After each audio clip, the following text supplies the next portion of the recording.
First, I would like to recognize the late and great Nipsey Hussle, who recently had a street named after him. So let's give him a strong black hand.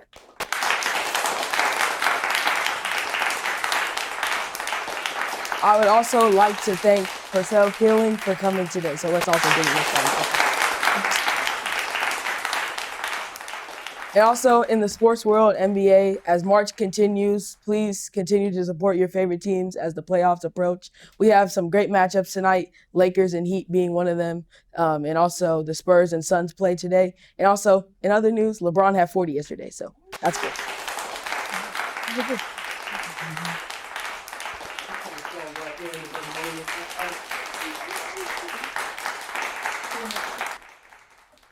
Congratulations to all of you that have recently received awards across your subjects. Continue to stay strong and focused. Study, study, study. So you can grow and learn and become tomorrow's leaders.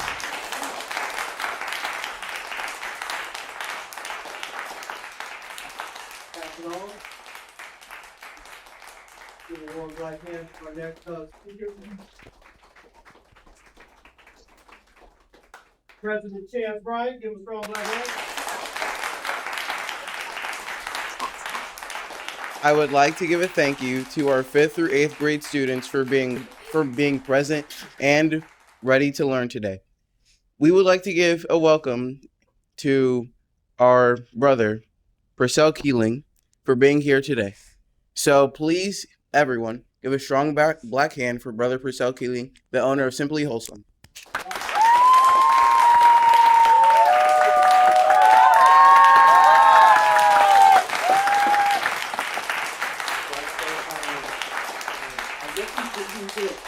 You know, I know last time he was here, he pretty much gave us his story about how he got to where he didn't just get there overnight. No one just gave him a bunch of money. How he worked from ground up. And one of the things that I admired about this brother is that certain businesses you go to and you see the owners, they don't get involved.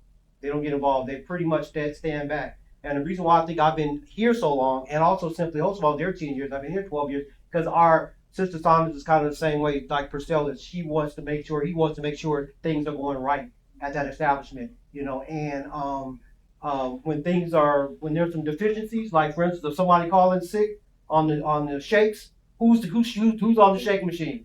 Who's cooking? Who's doing that? This brother right here, you know. So that's what I see, and I think that's why he's still there after 40-something years.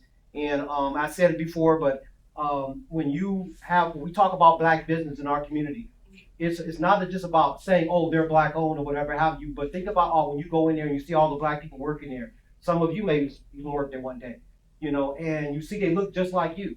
And so not only are you supporting that black business, but you're also supporting those people who have families. Like just like I work here, I work for a black establishment here, black owned. And you think about the fact that I was able to put my daughter through college, or help put her through college, and still continuing her education and things of that nature based on my employment from black business. So this is what this is about. It's about black business.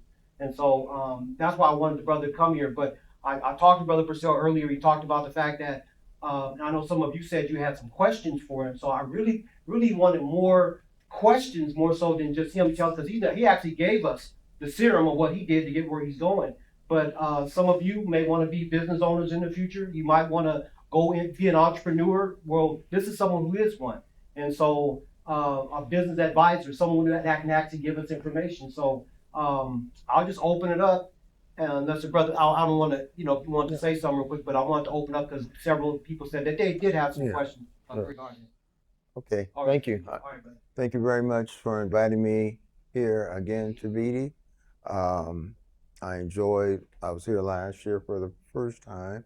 I really enjoyed myself, and it's a pleasure to be here today. I'll give you a little background on myself, because some of the faces are new. And then, like Brother Tabiti said, I would like for you to ask me any question you might have. Because I can remember when I was in school around your age, people would come in during career day and they would lecture and talk about what it is to become a fireman or a police officer or attorney or a business person. And I would sit there and I would hear it, but then it would kind of go right out my ear because I really couldn't relate to it at that time, or I might have some questions, but they would always say, wait until the end. And by that time, I would have forgot about it. So my thing is, I like to engage. I don't really like to talk honestly about a lot of my achievements, and I be honest with you, I'm doing better doing that because the way I was raised with my dad, he told me to always handle your business, and you don't have to do a lot of talking because your actions will do that talking for you. Because most people that do a lot of talking about what they've done, they really don't have any substance behind it. That's why they're doing a lot of talking to build themselves up in people's eyes. But the people that are doing things, you can see it for yourself. And then, so I always remembered that. And even though, as you can see, I'm a lot older now, I still hear him sometimes in my ear, but like I said, I'm getting through that myself because I have to get what I have in my head out to young people like yourself, because I was fortunate enough to listen to individuals that was a little older, that would tell me certain things. And even though a lot of times I didn't really resonate with me at that time, but as I got older, certain situations would happen, then I would have that little flashback in my mind that, hey, so and so said this or so and so said that. And then I would kind of slow down a little bit and be a little bit more cautious instead of just, rushing into something and then finding out that wasn't the best thing to do. Okay, so again, I'm gonna give you a little insight on myself, and then I'm gonna open it up, and please open up and start talking. The last time I was here last year, I think only a couple of individuals asked a question. So I'm here for you. It's no stupid questions, so don't feel like, oh, I don't want to say that because I'm going to sound stupid. If you thought about it, then there means that there's some meaning to it, and I want to be able to address it, that question. Okay. So like Brother Tabiti said, my name is Percell Keeling. I grew up here in LA. My formative years I grew up in Inglewood. I was one of the pioneers of Black families to move to Inglewood. I think I was maybe the third Black family in the whole city. So I went to elementary school, a school called Daniel Freeman, and then I went to Monroe Junior High School, and I graduated from Morningside High School. And then from there, I had gotten a scholarship to UCLA, and that's where I started study business. I've always been the type of individual that I always wanted to do my own thing. I never wanted to work for somebody. My father was an entrepreneur. He was the first Black painter at the LA Times newspaper back in the day. And he worked for them, but then he also painted on the side, and that's really where he made his money, was doing his own thing. I found out early in life that you can always work for somebody. There's only two ways you're going to look at it in life. You're either going to work for yourself and make your dreams come true, or you're going to work for somebody else and make their dream come true. There's no in between. You're going to do one of the two, unless you just end up being a bum or something, just hanging out on the street. Then you're not doing nothing not even for yourself, which I'm sure that's not going to happen.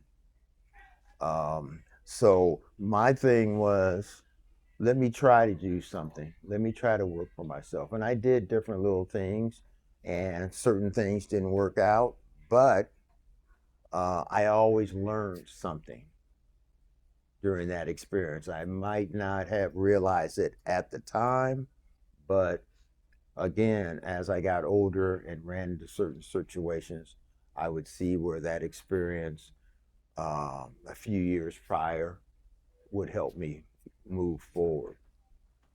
Um, I opened up Simply Wholesome um, in 1984 um, because of a friend of mine. And I'll tell you a quick little story. In 1981, and I know that sounds like a long time ago for you guys, a long time for me, but I used to run. I still do. I used to be a distance runner. And it was a spa. It's not there anymore, on Century Boulevard, called Jacqueline European Health Spa. And I used to go there and lift weights. And that particular day, for whatever reason, the owner of the nutrition center, it was a small area that had maybe 2 or 3 stools and a small counter, about maybe the size of this desk here. And they sold, protein drinks and juices, things of that nature. They had a small refrigerator to the members of the spa. And for some reason, he asked me, are you interested in buying this business? And I said, yeah, because he wasn't really a good businessman. And I noticed that when I was a member of the spa, and he didn't have a good reputation with the people, the members of the spa. And reputation, let me mention that also, it means everything in life. Your reputation from this point on means everything.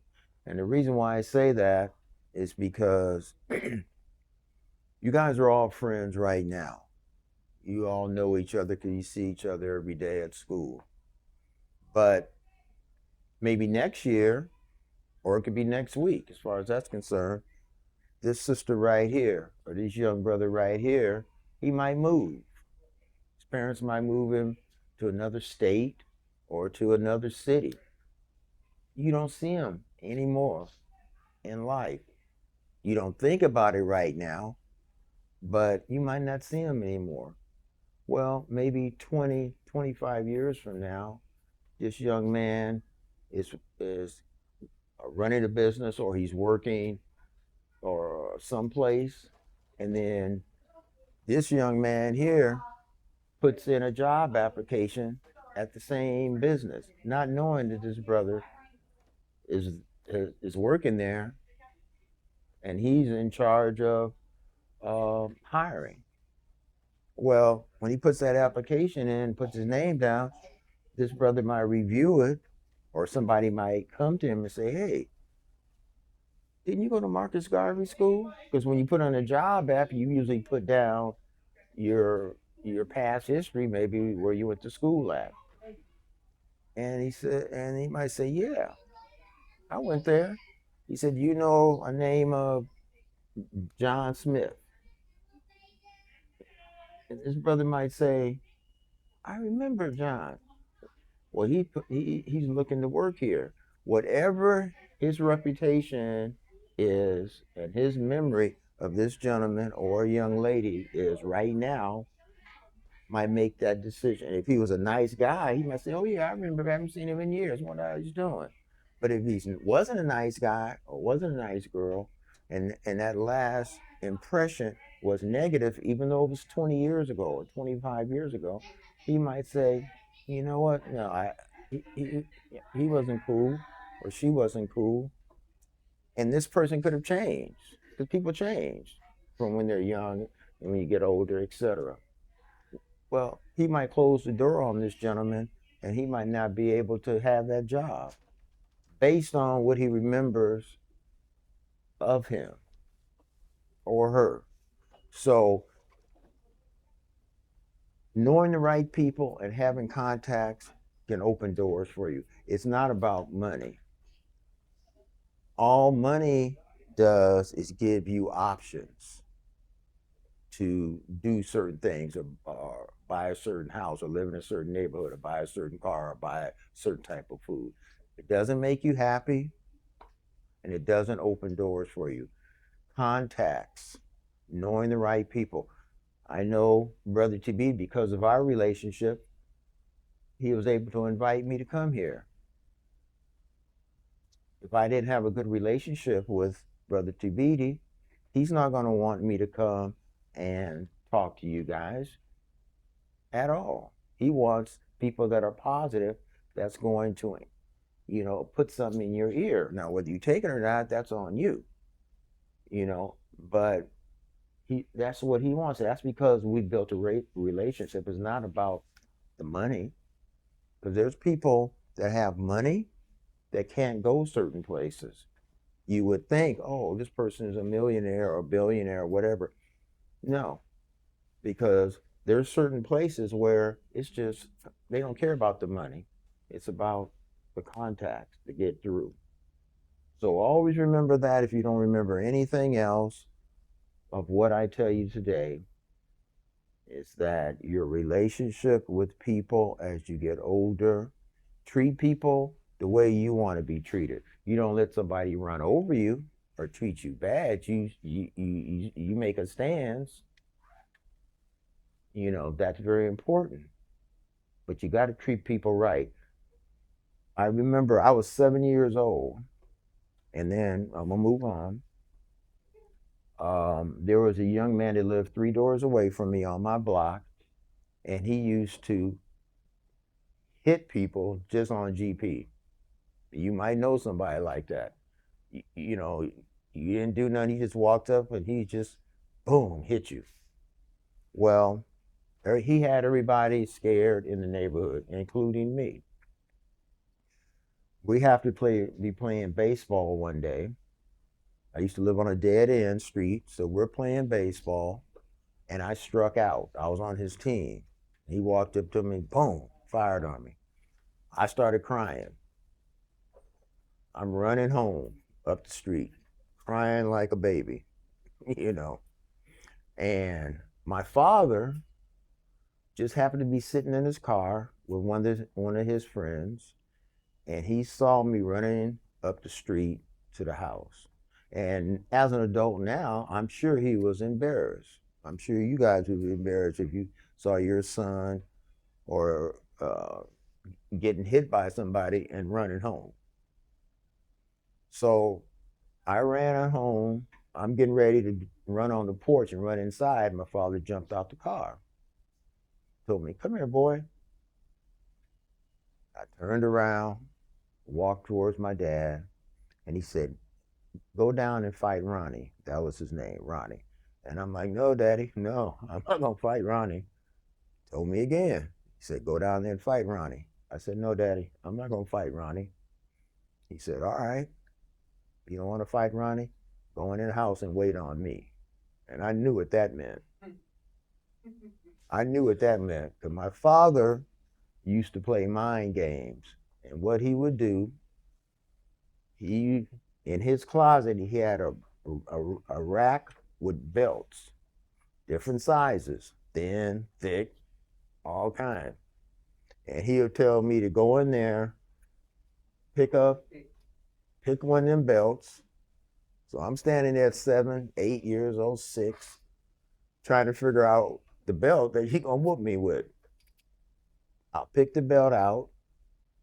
Then he'll tell me, then I have to go in my room and wait on him. And that was torture.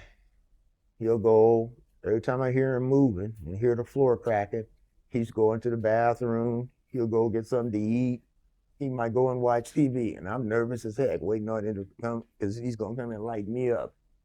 I'm sitting there holding that belt, working my mind. I didn't know it then. So I would fall asleep sometime, and then he'll wake me up because he's whooping me, and so anyway, All that flashed through my mind at 7 years old. So when he told me, go in there and wait on me, I knew what that meant. I reluctantly turned around, walked back down the street. And that was a short street, very short street. But when you're young, it looked like could have been miles. It was a long walk for me to get down there, and I'm crying all the way back down to where Ronnie was. Finally got to Ronnie, and we had a few words, and I fired on Ronnie. And he was bigger than me, but he turned around and he ran home crying. Never had a problem with Ronnie after that. Walked back home. My father came back out the car again, and he told me, he said that you always want to treat people with respect, but you don't let anybody run over you. He said all the other little boys that were playing, if they would have saw you running home, then they would have started on you too. And your reputation would carry through the neighborhood. So I tell you that story, and it happened to me. I lived it. And I'm telling you because I remembered it. And it was a turning point. Certain things in life you're going to remember. It's going to be a turning point in your life. That was a turning point for me at 7 years old. And obviously, I never forgot it. So that's why I say treat people the way you want to be treated. Don't let somebody run over you, And like my dad told me then, there were fights that he lost. There was fights that he won. And I'm going to experience that too. But the main thing is people around will know you're going to keep getting up and keep coming. And you're not going to stop. So, yeah, so that's it on that aspect.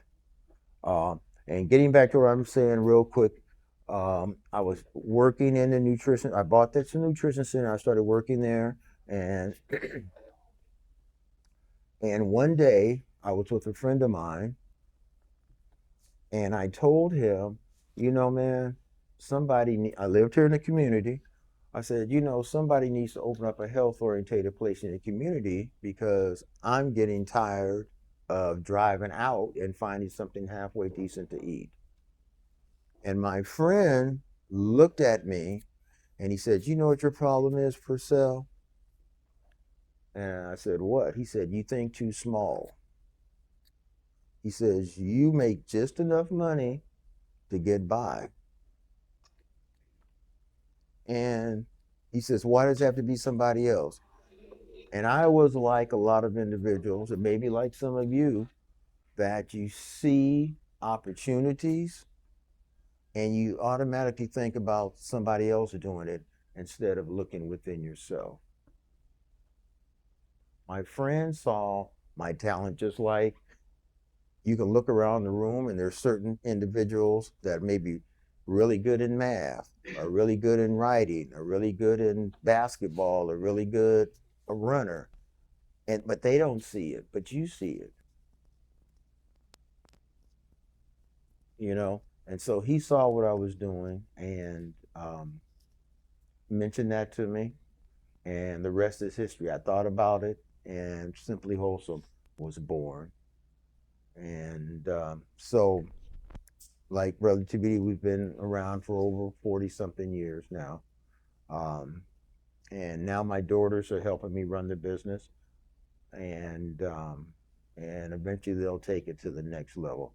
So that's where we are right now. So I'm gonna kind of open it up for any questions that you might have. Yes. And hold on, I'm gonna actually give them the mic so they can hear them too. Okay. And I just wanted to add something what you were saying about your reputation. I thought about what you were saying. Not only that, but I remember a student I taught in high school, when I taught at Washington High, and he used to do a whole lot of things to people, like trip them when they're walking down the stairs, slap you on the back of the ear, just do all of that stuff.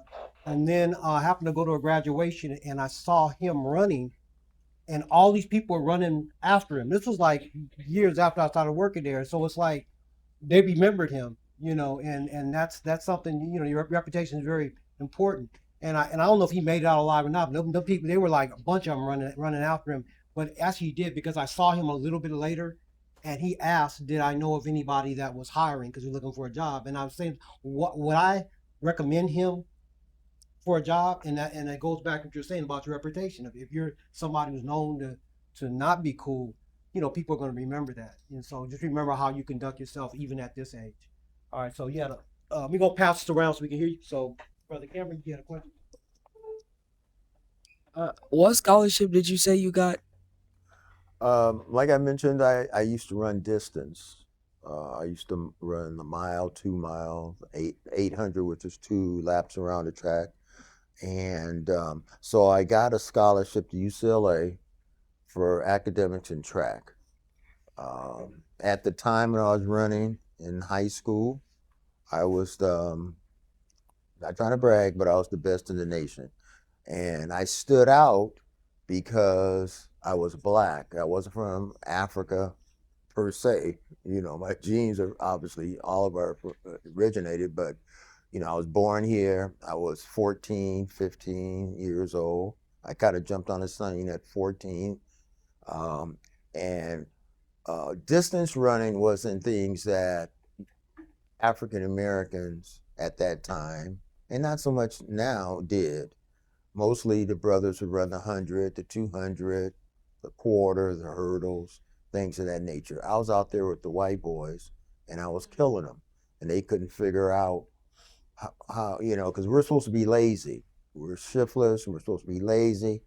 And in distance running, you have to get up every day, rain or shine, hot or cold, and run, you know. And I did that, and I did most of it by myself because there wasn't other individuals at that time that would look like me that was running distance, um, other than a lot of the white boys that I ran with in school.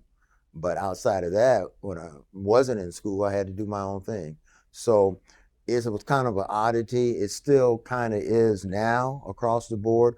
But basically, you got your Kenyans and Ethiopians and things like that that's running the marathons and that kind of stuff. But it's only very few African American, even today, that are really standing out consistently. Yeah, in that event. So, yeah. But that strength and stamina, which I didn't realize until I got older, is what gave me the foundation to do what I'm doing. You know, because it's all about what I call stickability. You know, one thing that I notice, and I hire a lot of young people at the store, is that a lot of the kids, young people, have good ideas, but they don't stick with it. You know, they start off well, you know, and then you got to stay on them constantly, repeating the same thing because they're inconsistent, but they'll be consistent with things that are not necessarily beneficial in the long run. You know, you know, a lot of the things that I see that are really beneficial in the future, because what you have to always remember, um, what happened yesterday, you can't control it. It's a wrap. Try not to dwell or think about what happened yesterday because it's just going to hold you back.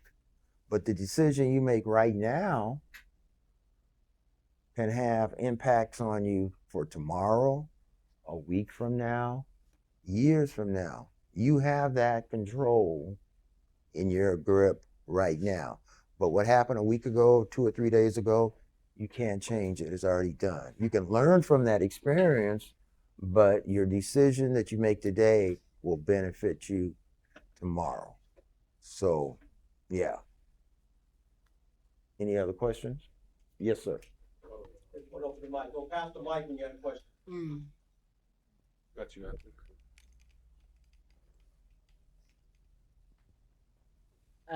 What was your first job before you owned Simply Wholesome? Well, my very first job, I was 12 and I worked at a gas station.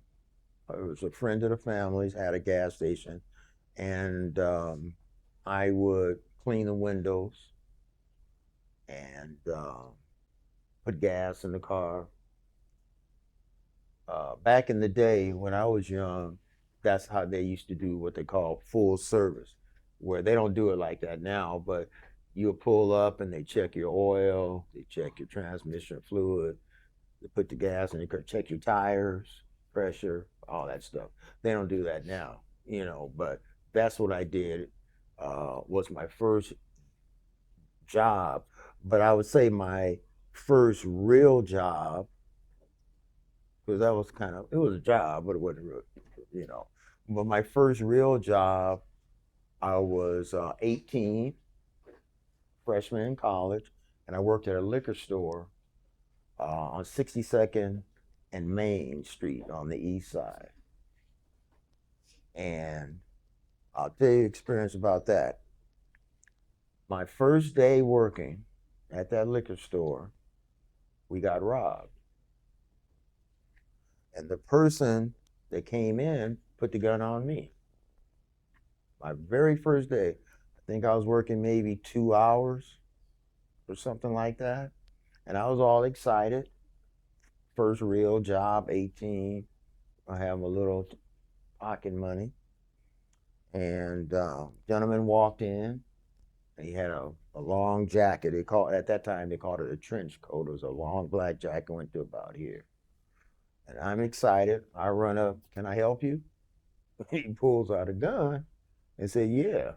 And it took me a second for it to register in my mind that it didn't even enter my mind. But when I looked at it, it took a minute. Then once it dawned on me, I kind of jumped backwards. And behind us, we had, at that time, a lot of the liquor bottles were sitting.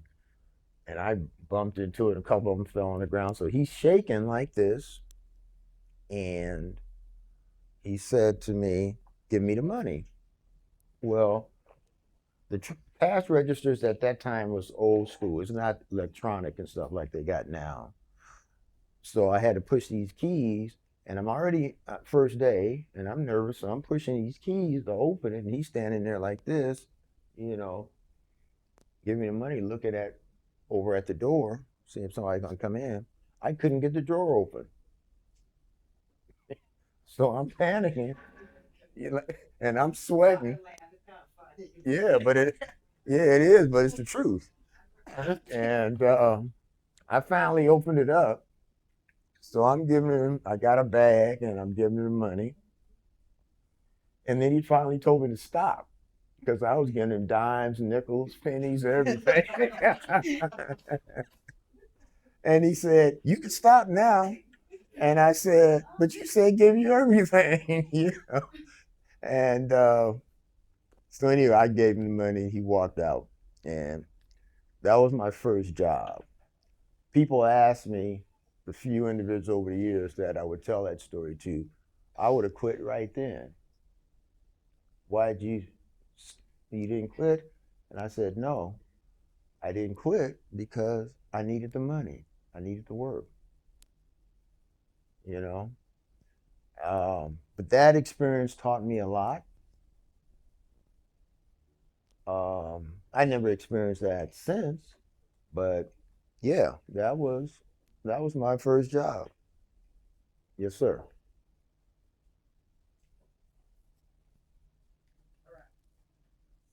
Do you have like a favorite meal or thing that you serve at Simply Wholesome? Um, I I really wouldn't say I have a. You mean for me personally? Yes. Um, I like a lot of different things. It depends on what I'm feeling like. I eat a lot of light stuff. I eat salads. I like sometimes I'll eat the veggie burgers. Um, I like the salmon dinner, you know. But for me, like I said, it depends on. I probably drink more liquids than I eat food. Um, yeah, for me personally. Hmm. Mhm.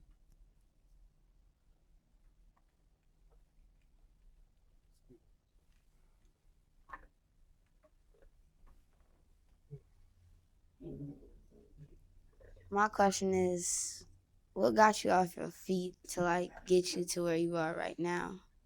Say what? I said, what got you off your feet to get you to where you are right now? What got me off my feet to give me, I've always been a self-motivator, and that's just who I am. That's just the way I was born, I guess, you know. And I think about, and I think the foundation of me running by myself from an early age, I realized I had to only depend on myself. And see, one thing about track and field that's different from other sports is that it's an individual sport, and you're by yourself. You know, when you're doing a team sport like softball or basketball or football and you lose a game, you can't blame it on that one person. Sometimes it could be one, they missed the last shot and it stands. I don't know if they would have made that shot. But then you got to look at, well, the other points that was made by, or that wasn't made by the other teammates contributed to that. But in individual sports like a tennis or track or ballet, things of that nature, you're out there, it's just you against somebody else.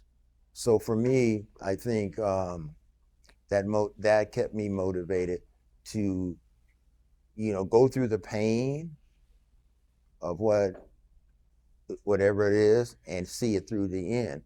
And life is like that too. You're gonna have ups and downs in life. You have ups and downs where you are right now. It's all relative. This is a training ground, and where your foundation is built from here is going to carry over as you get older. It's not going to change. It's just going to be new people that you're going to come in contact with. But it's a life. I always say it's a game. It's like playing basketball, football, baseball, or whatever. If you understand the game, you can play within the game. If you don't understand the game, you're going to lose all the time. So where you are now, you just have to build from there and build that strong foundation. And you'll be okay. Yeah. Any other question? Oh, you have enough? Huh?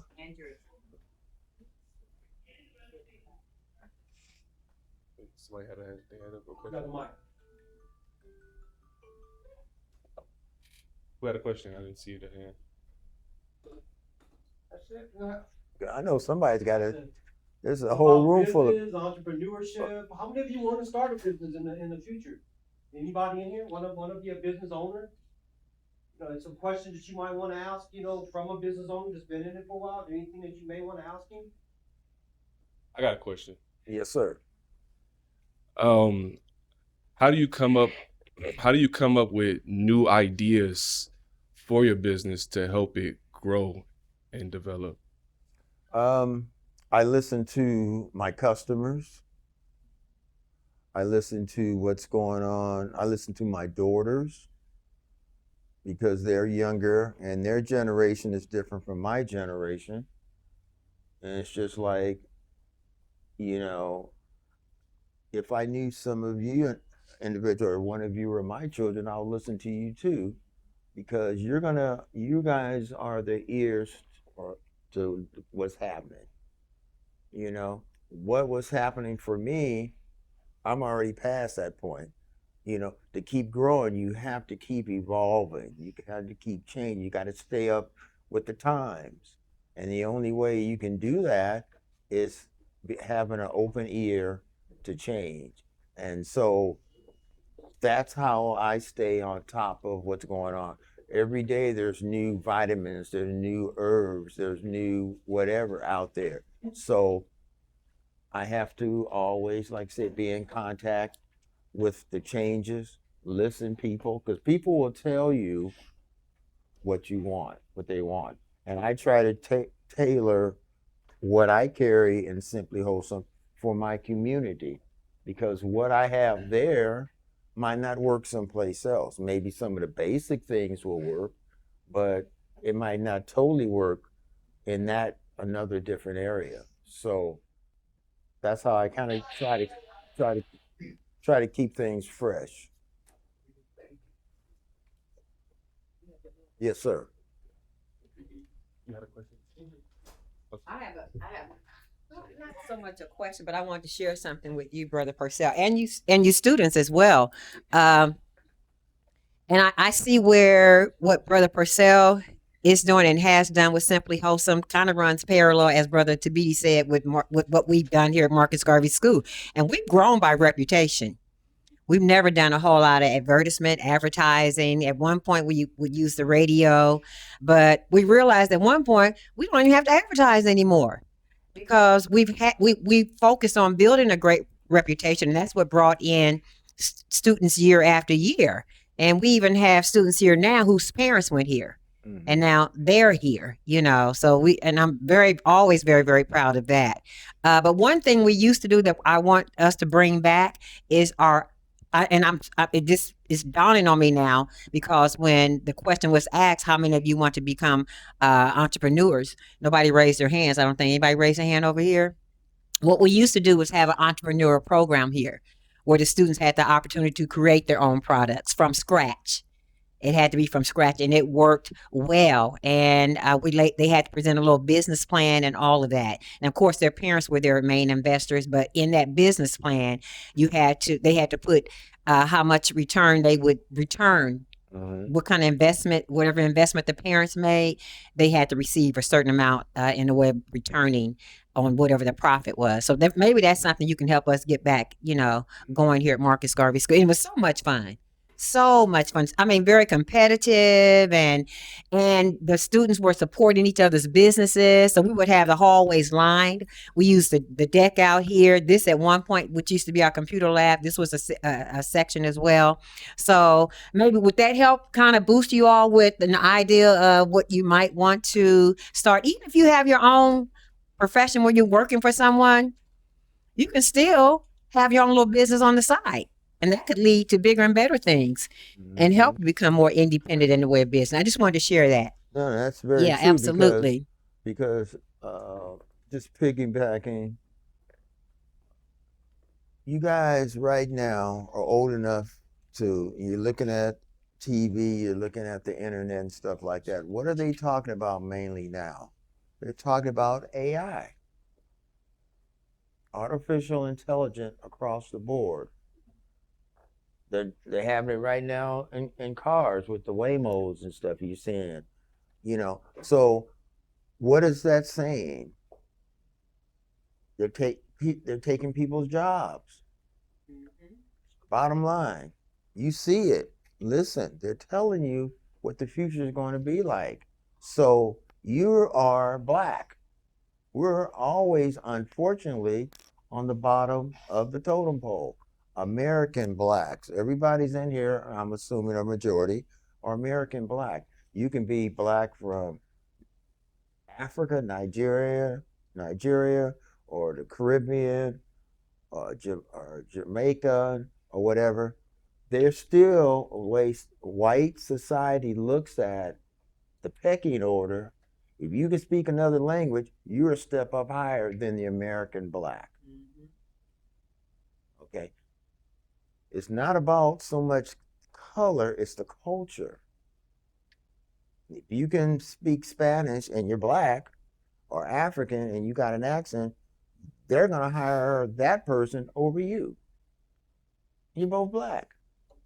And they're from Africa, but because of their language, they're going to get the action. And you have to remember that of who you are. So, going back to what I was saying with artificial intelligence, if you don't have a way of supporting yourself, what you going to do? If they got computers running everything or taking all the jobs. I was listening where Elon Musk, which is the guy that you guys probably know who Elon Musk, he developed that the car, the Tesla. He was saying in the next 10 to 15, 20 years max, computers might eventually be more computers out than people. It's hard to imagine, but 20, 30 years ago, if somebody said it's going to be a self-driving car, or some of the things that's going on now, 20, 30 years ago for me, I'd be like, hey, you tripping. But it's here. So you have to listen. So what jobs, like the sister said, when I asked about jobs, nobody raised their hand. So what are you planning on doing? Nothing? What if computers have actually, like Brother Percell saying, has taken? What are you gonna do? What are you gonna do? What are you gonna do with your life? You got to still eat. You guys are gonna one day be parents. How are you gonna support and feed your kids? How are you gonna put a roof over your head? How are you gonna drive a car? How are you gonna make money if you can't get a job?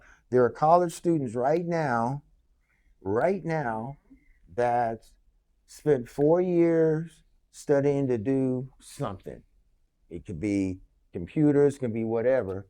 And now, upside down, they don't know what they're going to do.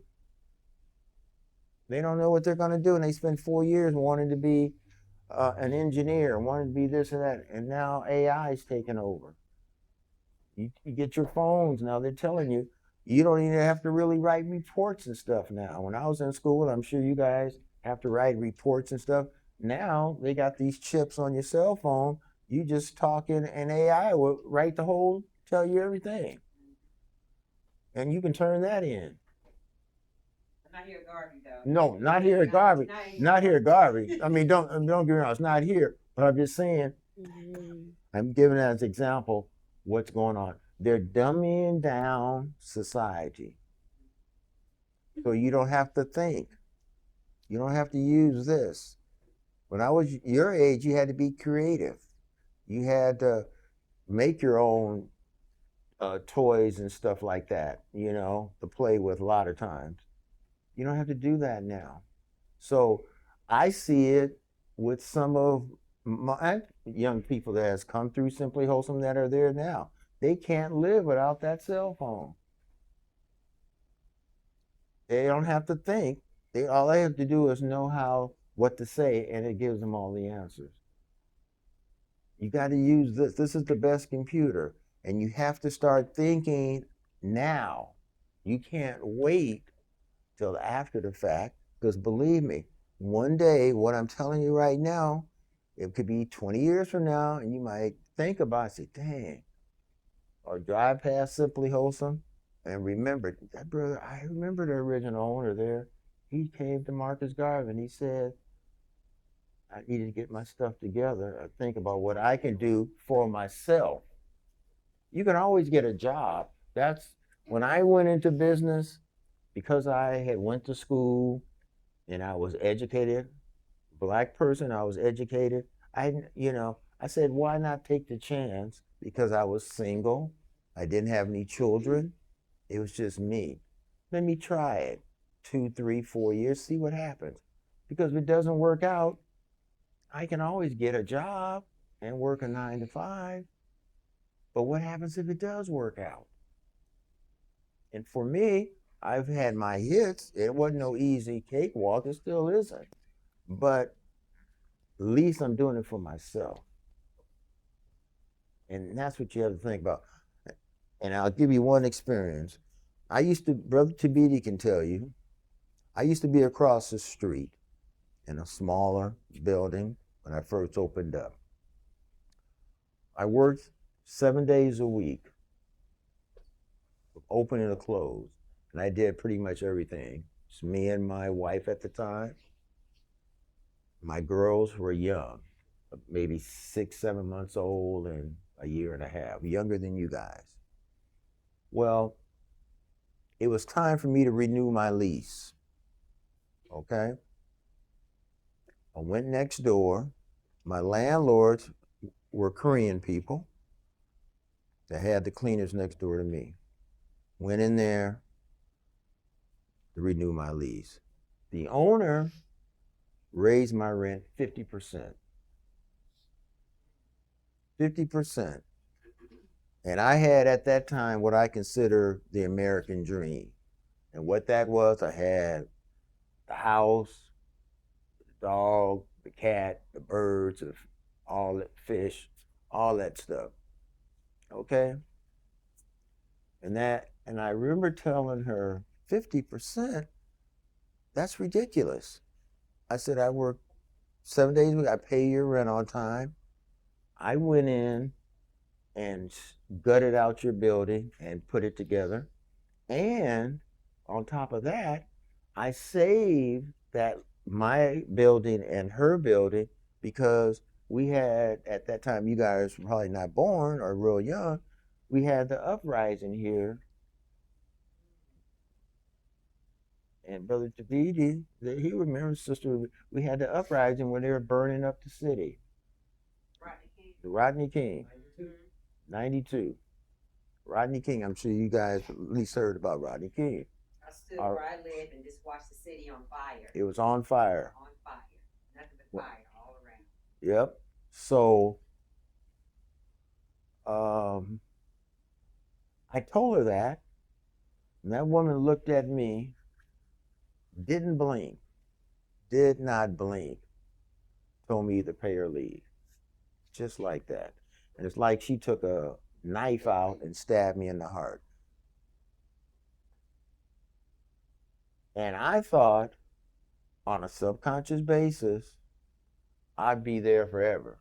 You know, because I was there, I was making a little money, I was taking care of my family, taking care of the few, 2 or 3 employees I had at that time. And I remember walking out of that building, walking back behind the counter, looking across the street to where I am today, which had been sitting vacant for about 5 or 6 years because nobody wanted to buy that property because of the Rodney King. The white people that had the money for that type of a lot, they did what they called redline the area. You know, and what that means is that they made it, the system said this is not a safe place to be because white America was scared because we were burning up everything. I looked across the street. Now keep in mind, I'm looking out that window every day for 8 years. Like you look out this window. It's like somebody took blinders off my face. All of a sudden, I saw the property. All of a sudden, after that meeting, there it was right in front of my face. And I realized my income can go to zero overnight on somebody else's decision. That's why I tell you, think about doing your own thing. You can always get a job. Think about it now. Think about it now. My income, I'm making money right now, and an hour from now, I'm not making anything, but I still had my obligation of a house note, feeding my family, and all that. That was a reality check for me. And that is what made me decide I need my own business. And if you're going to be a business person, I needed my own property so that would never happen again. And I went to work and I was fortunate enough to make that happen. So that happened to me, and it can happen to you too. So while you're young enough and you don't have no obligations in life, your parents are taking care of you, all you got to do, not get in trouble, study, treat people with respect, and keep it moving, and figure out what you want to do that's going to make you happy. I enjoy what I do. It's a lot of work, but I get up every day looking fortunate to do what I'm doing. I'm in here talking to you guys based off of Simply Wholesome. Those years that I've worked and still working. but I enjoy coming in here and sharing with you young people. Now, whether you listen or not, that's on you. You can never say, I didn't know. I didn't know. I didn't know. Nobody told me. I'm telling you. And some of the other individuals that come and lecture and talk to you guys, they're telling you. Now, what you do with it, that's on you. But you can never say, I didn't know. Nobody told me. No. You've been told. Now, whether you listen or not, that's a whole different thing. You know? But that's the honest to God truth that happened to me.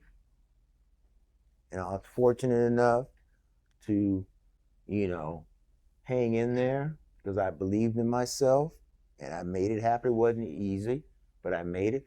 And then there's individuals in the community that appreciated what I was doing and trying to do, giving us an option. See, giving us an option to good food and healthy food, because this is what they call a food desert.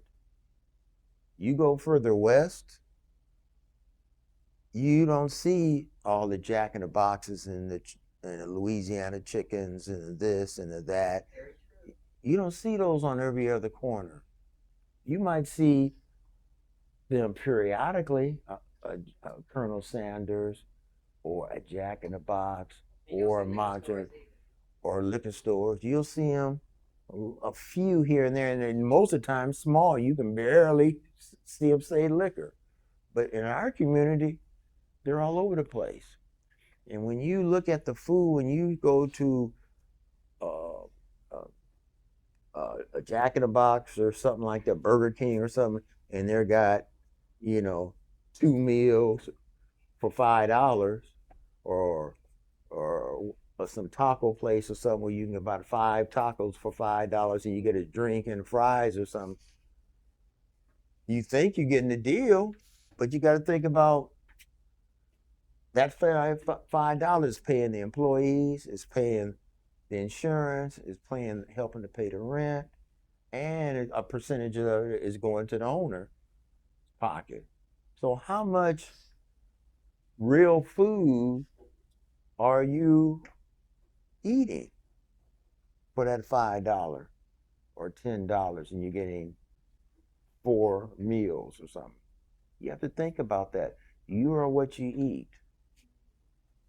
It's like putting gas in your car. You put cheap gas in the car, it's gonna run, but eventually it's gonna start knocking and it's gonna fall apart. And it's the same thing with our bodies. People don't realize and they don't tell you that everybody in this room are vegetarian. We're all vegetarian. They call us human, but we're animals by nature. We do the same thing that any other animal or mammal does. Okay? The only thing that distinguishes us from an animal is that we can make decisions. They go on instinct. Our instinct is our subconscious mind, what you think about. The conscious, why it's always a conflict, is what you've been taught or what you've seen. That's why that subconscious, you might have a battle. Your subconscious might say, and I use that as, say for instance, I'm driving down the street, I'm looking at my gas gauge, and it's past E, but I'm 2 blocks away from my house. My subconscious says, Percell, stop at the gas station and get some gas. Okay? But my conscious tells me, oh, you've done it before. You'll be okay. Just get it in the morning because you're tired.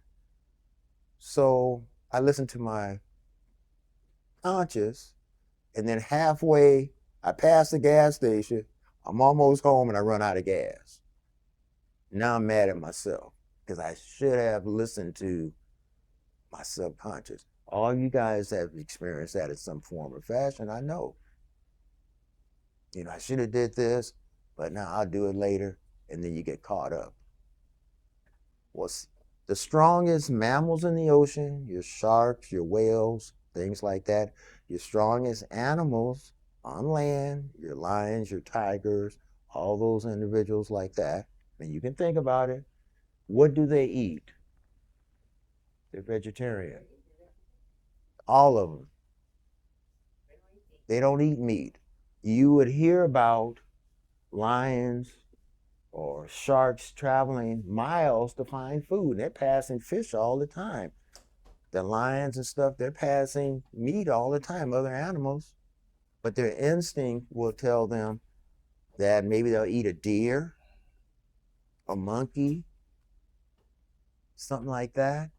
But the meat that they eat, they're vegetarian. They can't tell them, oh, that's food over there. That's this. No, their instinct tells them that. We can make decisions. That's the only difference between them and us. So, those little nuances, they don't tell you that. They don't want you to know that. They want us to keep eating that garbage out there. So by the time you guys are 12, 13 years old, maybe, right now, 10 to 13, well, if you keep eating that garbage in another 15, 20 years, by the time you're 25, 30, now you're having all kind of ailments. And you wonder why. Because you've been eating all that junk all your life. Or a good portion of your life. They're not going to tell you that. So those little things are important. You have control over that right now. You guys do. What you do with it, I don't. That's on you. Okay. Any other questions? Go ahead, good brother. Yeah, what's up? How do you envision Simply Wholesome in the future, like branching out or like expanding? I envision Simply Wholesome to keep evolving the way it's supposed to be. To be honest with you, I didn't expect Simply Wholesome to be where we are today. When I opened up those doors, I was just trying to survive. I was just trying to pay my bills, have a little something for myself, and treat people with respect, the way I want to be treated. I didn't really know how it was going to be resonating in the community. When I first started talking about asking people, what do you think about a health-oriented business in the community? And it's unfortunate, but I would say 95% of the people I talked to said, Black people don't eat healthy. They're not going to support you. If you want to do something like that, you should go further west in more of a mixed neighborhood. But Black people are not going to support you. But I lived here in the community, like I said, and I've always done pretty much what I wanted to do. So I did it anyway, and you see the end result. I'm just gonna, like I said, I'm kind of on the back end now. I'm letting my kids, which are younger, those in their mid-30s, that grew up in the business, bring in new ideas. I honestly kind of fought them at the beginning, because what was working for me, let's just keep it this way. But once they started doing things on social media and different things like that, that started benefiting the business, I said, oh, okay. And I started loosening what I call the reins a little bit. And yeah, so I don't know. We're going to keep evolving and just keep growing. As far as stretching out in other locations, Um, I don't really know about that. I know the potential is there. I mean, people ask me all the time about we like to have one over here or even different states, along the Black diaspora, you know. Um, I don't know because sometimes you could have more than one location, numerous, and it's good for the ego, but it doesn't mean you're going to make any money or survive, you know. Um, because one thing when you stretch out in multiple locations, one thing for sure is that your basic expenses, and that's your rent, your supplies, your staff, etc., is going to double or triple or whatever before you make a dime. You know, so I didn't want to get into a situation where you kind of rob what they call rob Peter, pay Paul. You got one business doing well, but the other one is over here. You got these expenses, but it's not really gelling. So you're taking money over here to go over there to try to keep that afloat, and then eventually everything collapses. So you have to be really very careful. Plus, the type of business that I have is very complicated. I would like to, keep it, it's a complicated business because we have a store and the restaurant. So you have, most people, they can do one. If they can be very knowledgeable with vitamins and herbs, they might not be a good business person, but they're very knowledgeable, or somebody could be a good cook and can do a restaurant but they don't know nothing about vitamins and herbs. Or there's people that are good business people, but they don't have the personality to run a business. Because like I mentioned before, everything is reputation.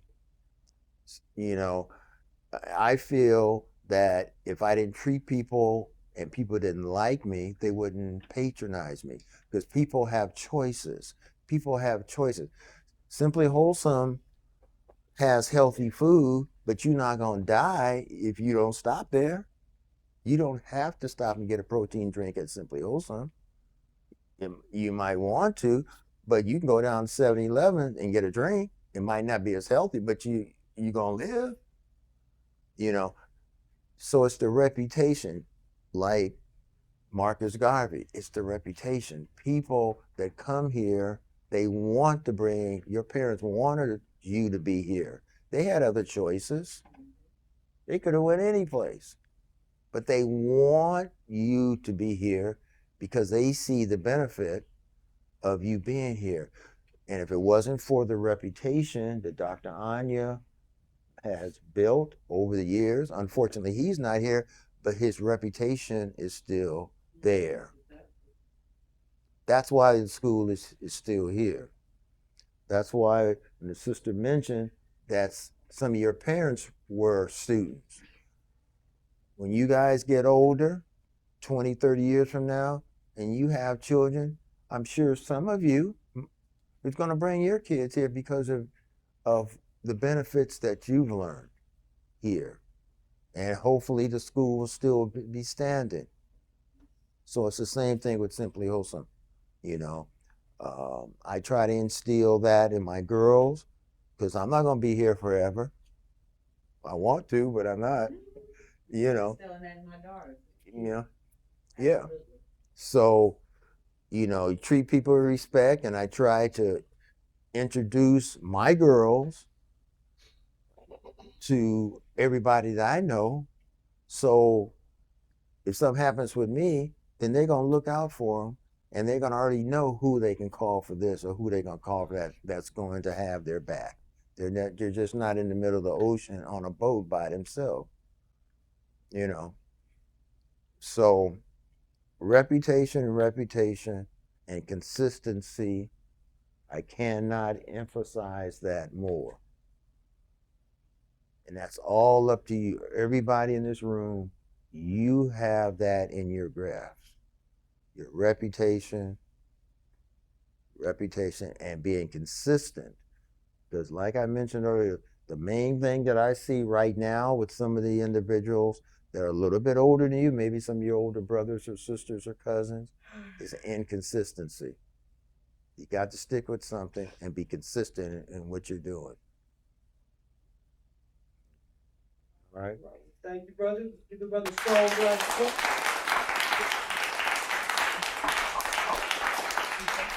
Well, if you got a moment, we don't talk. I want to try to get to the front of the back of the stage. You have something she has them every year. I'd like to ask how many of you have been to the Simply Wholesome restaurant? Okay, majority of you. So I'd like to ask Brother Percell the best time if I were to propose to their teachers us taking a field trip to your restaurant, what would be the best time of day for us to come as a group? And they'll have, money in hand and all of that, just prepared to enjoy a meal at the restaurant. And it would be who you're looking at right now. That's workable? Yeah, that's workable. I mean, we'll work around your schedule. A lot of schools come through, and I will say this: I am definitely honored that you guys want to come to the school. I mean, not the school, but come to Simply Wholesome, because nobody else, no other black school, has wanted to bring their kids over to see Simply.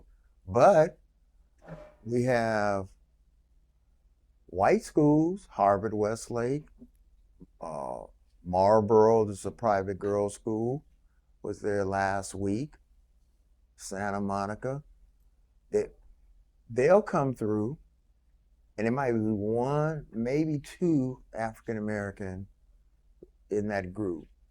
But those white teachers has heard about Simply Wholesome, or they've come through there, because we don't know who comes through there, but the word has kind of got out. It's more than a community base now. It used to be just primarily community. Now people from all backgrounds has come through, and they see what we're doing, and they're bringing their kids. So it would be an honor for you guys to come and see what I'm talking about and look around, see products that were made from people that look like you and I for us that don't have the opportunity to go into the bigger stores. Right. Simply Wholesome is like what they call an incubator. We have over 106, or maybe more now, people of color that brings their products in that sell at the store. There's no other, I can't think of any other place like that in the United States or maybe the world that has that many individual small business people that have their products that look like us at Simply Wholesome. One thing that I realized early on, for me to survive in that business, I had to be unique. Okay? I had to be different. So I have products and things that you have to come to me to get. You have to, if you like it. I can't compete against the Trader Joe's, the Whole Foods, the Sprouts. Those are big companies, and they can buy products a lot cheaper and undercut me. So I realized I have a lot of basic things that you can buy any place else, but most of the stuff I have and most of the way we prepare our food, you have to come to me. Mm-hmm. And that's how I can survive in my world of health and nutrition. New Body Products is a black-owned company. Brother Tabiti knows, sister knows. Yes. We carry their line. same situation. It's a certain niche that we have to survive. So anytime is good. You know, you can set it up with one of my girls or Monique. Okay. And we just set a time. One of my daughters will, or myself can be there to show you around. Probably my daughter Amelia. She's very good. She's very knowledgeable. And everybody resonates more with her than probably me, you know, because I am the owner, but she's a woman, and it seemed like, you know, sometimes when the owner is around, people listen, but they don't listen, you know, because it's owner. But somebody a little bit younger and stuff like that, she does that well. But preferably in the morning. That's what In I the would mornings. think. Yes. Yeah, because It gets very, very it busy gets there. very, very busy. Yes. And but we open at 9, so I'd probably say, 9:30. Okay. You know, So would you put it all before you enjoy go. going there, say, for breakfast, nutrition? Yes? Yes? Okay. So we'll set that date. We'll get with Brother Percell or his daughters, and hopefully, you'll be there. Oh, well, I'll make it a point. If you guys Absolutely. are coming, Yes. I'll be there. There's no doubt. And we'll hook you up where you get a good meal. It ain't gonna cost you an arm and a leg, so you ain't got to be tripping on that. Okay. But yeah, I'll be honored, and I really, really, really hope you guys are, listen to what I'm saying. And don't get me wrong, I know that maybe a lot of this you can't really resonate with, maybe just certain little things, and We can that's plant okay. that seed, though. And that's okay. But I want to be able to plant that seed, because believe me, one day, you might not understand it now, but one day you're going to run across some of the things that I said, and hopefully it will back you up for a minute. It will. And you will think, wait a minute, I remember 6 years ago or 10 years ago, that brother said that, and that little hesitation can make the difference of you being successful or not successful in whatever the endeavor that you're getting involved in at that particular time of your life. Yes, and the same thing goes for you academically as you move on and leave Garvey, because most of these students have been here since they've been in kindergarten or first grade, the majority of them. How many of you been here that long? Raise your hands, please. So they've been with us, a lifetime of their academics, starting out in kindergarten or either TK and moving on. But we hope the same thing that you hope, that you're saying to them regarding what you've shared with them today, Brother Percell, that they remember what we're teaching them academically and culturally. That's your base. And socially. You get your foundation right here. And that's our job, to lay that for you. Yeah, you got to have a strong foundation, and it's like building a house. You see them building a house, and you keep driving down the street, and they're like, hey, they've been working on this house forever. Ain't nothing going on. You're like, what are they doing? And then all of a sudden you drive down the street one day, and it's up. Beautiful. You're like, dang, they just threw it up there. The time it took is the foundation, because you build a strong foundation, the rest of it is easy. The foundation. We're going to work on this entrepreneurial program. We probably really won't get it started this year because we have a science fair to plan for, but we can start planting the seeds, and I think you guys will enjoy it and realize your own creativity once you get started.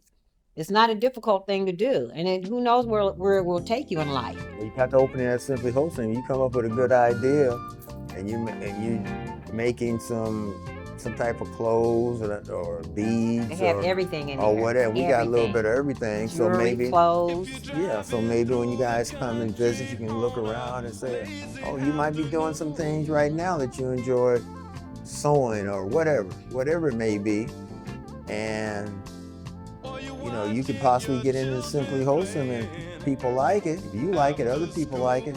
You got a little revenue stream coming in that you didn't even expect, and it's something that you enjoy doing. Because one thing you're gonna do the majority of your life, you're gonna work. So that's for sure. One way or the other. One way or another. So if you're fortunate enough to do something you enjoy doing, and you're fortunate enough to make money doing it at the same time, you're way ahead of the game. Because most people hate what they're doing, but they do it because they need the money to survive. But they hate getting up in the morning, going to wherever they're going. Like I said, they're just waiting till they can retire. But you guys, like I said, the decision you make today determines what's going to happen to you tomorrow. That's right. Okay, let's give Brother Percell another black hand.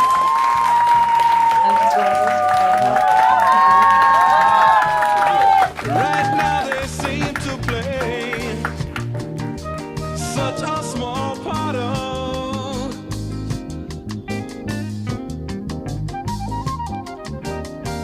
the things that they'll soon be right at the heart of.